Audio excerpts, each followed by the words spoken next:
The main goal of teaching is to engage children in learning and assist them in realizing their full potential. You can help children cope with the difficulties of COVID-19 through understanding how they can have vastly different reactions to traumatic events and the stress that follows.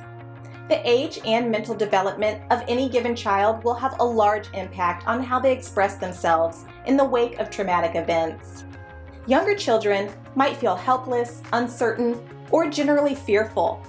A lot of the time, these kids will partake in a form of playing that replicates their traumatic experience. Teenagers typically experience self-consciousness regarding their feelings towards the traumatic experience. This might manifest itself as a massive shift in how the teenager thinks about and perceives the world. They might also have self-destructive tendencies as a traumatic response.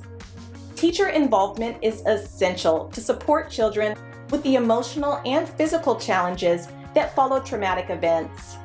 Spending so much time with kids gives teachers a unique position to connect with their students. For younger students, teachers can assist in helping the children talk about their feelings so that they don't feel alienated with and by their emotions. Perhaps ensuring the child is picked up on time from school would help cultivate feelings of security. Be aware that children suffering from the aftershock of traumatic events may have their grades or quality of work fall behind. Older children also benefit from being encouraged to express their thoughts and feelings, but are typically more successful in a familiar environment where people have a more direct connection to the event and can help clarify misconceptions the student might have surrounding the experience. Even if they are not directly affected by a recent traumatic event, both loss and trauma reminders may be common during COVID-19.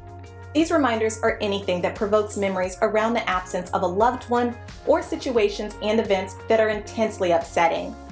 Children may experience sudden and uncomfortable negative emotions like anger, sadness, and anxiety around past events, particularly if those events involved sudden or terminal illness.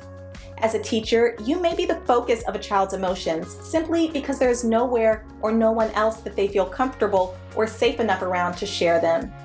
Pointing to other difficult situations and how they handled them can be a great way to bolster your students. Guiding them to focus on their own strengths and the lessons they may have learned from prior loss is a powerful tool to aid in their recovery. Maintaining consistency in the classroom is strongly advised, as sustaining routines and routines in general are a very common coping method. Be sure to think critically and inwardly about how you yourself are processing COVID-19 so that you can better understand the situation and provide meaningful support to your students. Sharing one of the ways you cope with feelings of uncertainty or worry regarding the pandemic can be helpful for your students.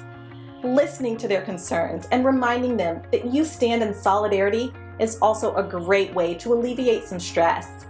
For example, saying something like, "We're all hoping that your grandmother is doing well in her recovery," so that you can more casually remind your students that they are not alone and that their feelings are justified. You won't always know the perfect correct thing to say in every situation, and that's okay. Everyone's emotions are elevated during these strange new times.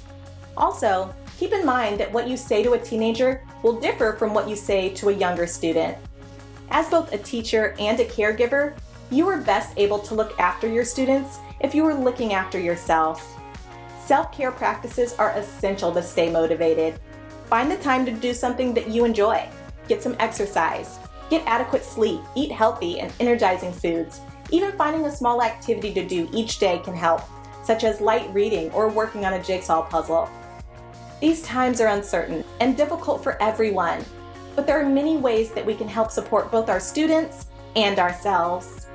Ensuring that your students know that they have a network of people on their side who are willing to help, reminding your students that their feelings are valid, and utilizing good self-care practices are essential elements to maintaining the best possible learning environment.